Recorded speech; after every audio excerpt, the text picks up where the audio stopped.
নমস্কার, ইচ্ছে ডানায় আপনাদের সকলকে স্বাগত জানিয়ে আরও একটি নতুন ব্লগ শুরু করছি। আশা করছি যে যেখান থেকেই আমার ব্লগটি দেখছেন সবাই খুব ভালো আছেন এবং সুস্থ আছেন। Good morning everyone. তো এখন ঘড়িতে বাজছে ওই 7:45 মতো। আর হাজব্যান্ড এইমাত্র খেয়ে বেরিয়ে গেল। আমি ঠাকুর ঘরের কাজও কমপ্লিট করে নিয়েছি। তো এখন ভাবছি ঘরটা একটু মুছবো, যেহেতু রাত 7টা-8টা পর্যন্ত কাজ হয় ঘরে, তো দিনের বেলায় আর সময় হয় না ঘরটা মোছার। এখন ভাবছি ঘরটা একটু মুছে নেব, তারপরে রান্নাবান্না শুরু করব। তো ঘুম থেকে ওঠার পর এতটাই ব্যস্ত থাকি যে ঠিকঠাকভাবে আর কি ওই টাইমটা ভিডিও শ্যুট করা হয় না। তো সকালে উঠে কোনো রকম ফ্রেশ হয়ে রান্নাঘরটা, তারপরে আমার বেডরুমটা আর ডাইনিংটা শুধু ঝাড় দিয়ে রান্নাঘরে চলে যেতে হয়। তো হাজব্যান্ডকে ওই যে ব্রেকফাস্ট তৈরি করে দিলাম, ও খেয়ে বেরিয়ে গেল। তো এখন ভাবছি ঘরটা একটু ভালো করে ক্লিন করে নেব। তো আমাদের ঘরে যেহেতু পুট্টির কাজ হচ্ছে, তাই পুরো বাড়িতে একদম ধুলোতে ম করছে। তো পায়ে পায়ে তো পাপোশে হচ্ছে, সেখান থেকে বিছানায় হচ্ছে। তো দিনে 2 থেকে 3 বার আর কি আমাকে ঘর মুছতে হচ্ছে। তো সকালবেলায় এই যে মিস্ত্রি আসার আগে একবার মুছে নিই, আর উনি যখন রাতে বেরিয়ে যায় তখন একবার মুছে নিই। আর এই কটা দিন ভীষণ ব্যস্ততার মধ্যে দিয়ে কাটছে আমার। তো যেহেতু এই যে 2-3 বার করে ঘর মোছা, তারপরে এগুলো ঝেড়ে মুছে রাখা, তো কাজের প্রেশারটা একটু বেড়েই যাচ্ছে। তো ওই যে হাজব্যান্ডকে তো খাইয়ে দিয়ে পাঠিয়ে দিলাম, একটা চাপ কমে গেল। তো এরপরে আবার বাবা স্কুলে যাবে, ওর জন্য আবার খাবার তৈরি করতে হবে। তো সকালবেলা হাজব্যান্ড থাকতেই কিছু মাছ রেখে দিয়ে গেছে, ওগুলো সেভাবেই ধরে রেখেছি। তো আগে ভাবছি এই ধুলোর কাজটা কমপ্লিট করে তারপরে আর কি মাছগুলো ধোবো, রান্নাটা শুরু করব। তো সংসারের এত রকমের কাজের মধ্যে দিয়েও নিজেকে ভীষণভাবে পজিটিভ রেখে আমি আমার জীবনে এগিয়ে চলছি। তো ভীষণ ভালো লাগে আর কি, যখন একটু মন খারাপ হয় বা কোনো কিছুর জন্য খারাপ লাগে, তখন কিন্তু আমি অন্য চিন্তা ভাবনা করি। তাতে করে আমার মাইন্ডটা ডাইভার্ট হয়ে যায় আর আমার মনটাও খুব ভালো থাকে। আর আমার ভালো থাকার আর একটা বড় কারণ হলো শপিং। তো যে কোনো জিনিস, নিজের পোশাকই হোক বা ঘরের জিনিসপত্রই হোক, রান্নাঘরের জিনিসপত্রই হোক, এগুলো কিন্তু আমি ভীষণ ভালোবাসি। তো সেই মতোই প্রত্যেক দিন একটা করে আমার ঘর সাজানোর জন্য যে জিনিসগুলো অর্ডার করেছিলাম, সেই পার্সেল আসছে। আর তাতেই কিন্তু আমার মনটা অনেক ভালো হয়ে যাচ্ছে। তো সমস্ত কিছু কমপ্লিট হলে যখন ঘরটা নতুন করে সাজাবো, তখন আর কি সেগুলো আপনাদের সাথে শেয়ার করব। তো প্রথমে কম নোংরা ঘরগুলো মুছে নিয়েছি, তারপরে এখন যেটা বেশি নোংরা সেই ঘরটাই আর কি মুছে নিলাম।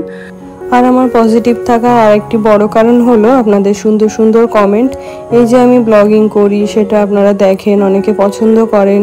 তারপরে সুন্দর সুন্দর যে কমেন্টগুলো আমার জন্য রেখে যান, সেগুলো কিন্তু আমাকে পরবর্তী ভিডিও বানাতে আরও অনেক বেশি উৎসাহিত করে। তো এইভাবেই আমার পাশে থেকো তোমরা, যারা আমাকে কমেন্ট করছো। তো তারপরে এই যে চলে এলাম রান্নাঘরে। তো এখানে আজকে অনেক রকমের মাছ রাখা হয়েছে। তো এখানে এটা রুই মাছ, চিংড়ি মাছ আর রয়েছে ভোলা মাছ। তো কোনটা রান্না করব এখনো ডিসাইড করে উঠতে পারিনি। তো ফ্রিজেও এখনো অনেক রকমের মাছ রয়েছে, তো সব বের করে দেখব কোনটা আগে রান্না করা যায়।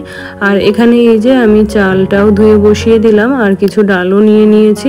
তো ভাত আর ডালটা আগে হয়ে গেলে পরে আর কোনো চাপ থাকে না। তো একটা মাছ ভাজা দিয়েই বাবাইকে তাহলে খাইয়ে দিতে পারবো। তো এই যে ডালটাও ধুয়ে জল দিয়ে সেদ্ধ করতে বসিয়ে দিলাম।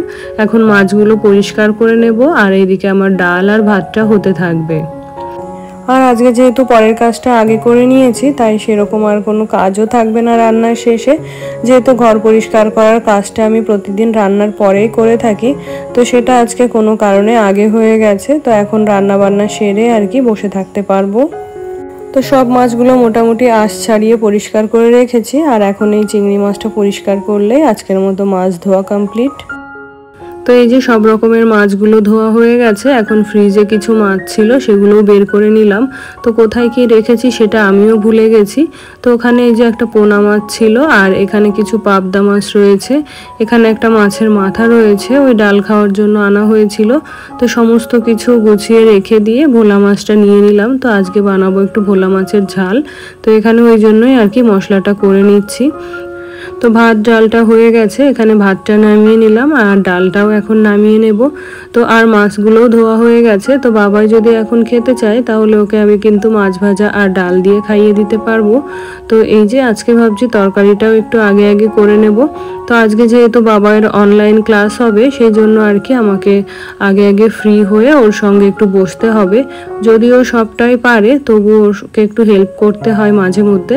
আর আমার ফোনটা তো ওকে দিতে হবে, কারণ আর একটা এক্সট্রা ফোন থাকলেও আমার ফোনেই সমস্ত কিছু নোটিফিকেশান আসবে। তো সেই জন্যই চাইছি আর কি সমস্ত রান্নাবান্না কমপ্লিট করে একেবারে ফ্রি হয়ে বাবাইয়ের সঙ্গে বসতে। আর অনলাইন ক্লাস হলেও না ওদের কিন্তু একদম প্রপারলি স্কুল ইউনিফর্ম পরে বসতে হয়।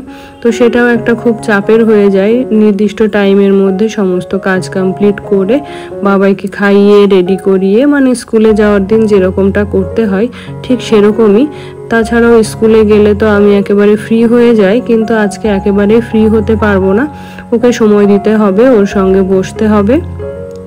তো এই যে আপনাদের সাথে কথা বলতে বলতে মাছের ঝোলটাও বসিয়ে দিয়েছি। তো এখানে ওই যে মাংসে যে মশলাগুলো দিই ওগুলোই দিয়েছি একটু কম পরিমাণে, আর একটা টমেটোও দিয়েছি। তো এই যে মশলাটা ভালো করে কষিয়ে এখানে একটু গরম জল দিয়ে দিচ্ছি। তারপরে এই যে ঝোলটা ফুটে এলে মাছটা দিয়ে দেবো। তো আগে এমন একটা সময় ছিল যে যখন বাবাই শুধু কাটা মাছ ছাড়া খেত না, মানে বড় রুই কাতলা ওগুলো ছাড়া। তো সেই জন্য আমাদেরকেও বাধ্য হয়ে ওই সমস্ত মাছগুলো খেতে হতো। তো তখন পুরো রান্নায় বা খাওয়া দাওয়ায় একঘেয়েমি চলে আসতো, একেবারেই ভাল লাগতো না। তো এখন কি হয়েছে, সব রকমের মাছ একটু কম বেশি করে বাবাইকে দিই। আর ও না মাছের মানে সব রকমের মাছ দেখেই পছন্দ করে না। যেমন তেলাপিয়া মাছ, ওটা দেখে একেবারে খেতে চায় না। তো এটাও রান্না করে দিয়েছিলাম, এটাও খাওয়ার সময় কিন্তু অনেক রকম বায়না করছিল। তো আস্তে আস্তে চেষ্টা করছি ওকে সমস্ত কিছু খাওয়া শেখানোর। তো এই তো রান্না কমপ্লিট হয়ে গেছে, এবার বাবাইকে খাইয়ে দিয়েই তারপরে এই যে বাবাই রেডি হয়ে ক্লাসের জন্য রেডি হয়ে বসে পড়েছে। আর সেই সুযোগে আমিও কিন্তু খাবার খেয়ে নিয়েছি। তো এখন এই যে সারাদিন বাবাইকেই সময় দিতে হবে, ওদের তো ওই যে 11টা থেকে পুরো 4টে পর্যন্ত ক্লাস হবে। গুড ইভিনিং ফ্রেন্ড, তো এখন হলো সন্ধ্যাবেলা। তো অনেক দিন থেকে ভাবছি একটু পকোড়া বানাবো, চিকেন পকোড়া। তো এখন সেগুলো রেডি করে এলাম। তো অনেকক্ষণ আগে আর কি চিকেনটা নুন আর ভিনিগার দিয়ে ম্যারিনেট করে রেখেছিলাম, তো এখন সেটা বানাবো। তো চলুন রান্নাঘরে গিয়ে দেখাই কি কি আয়োজন করেছি। তো এই যে চিকেনটা নুন আর ভিনিগার দিয়ে মেখে রেখেছিলাম, তো এটা থেকে কিছুটা জল ছেড়েছে। তো এই জলটা এখন ফেলে দেব। আর এখানে একটু আদা রসুন আর পেঁয়াজ নিয়েছি। তো আদা রসুনটা আমি একটু গ্রেট করে নিয়েছি। তো এখন এক এক করে মাংসের মধ্যে সমস্ত কিছু দিয়েই ভালো করে মিশিয়ে নেব। তো আজকে এই পকোড়াটা করার আরও একটা কারণ রয়েছে, যে আজকে যেহেতু বন্ধ ছিল সেই জন্য হাজব্যান্ড কিন্তু দুপুরবেলাতেই বাড়ি চলে এসছে।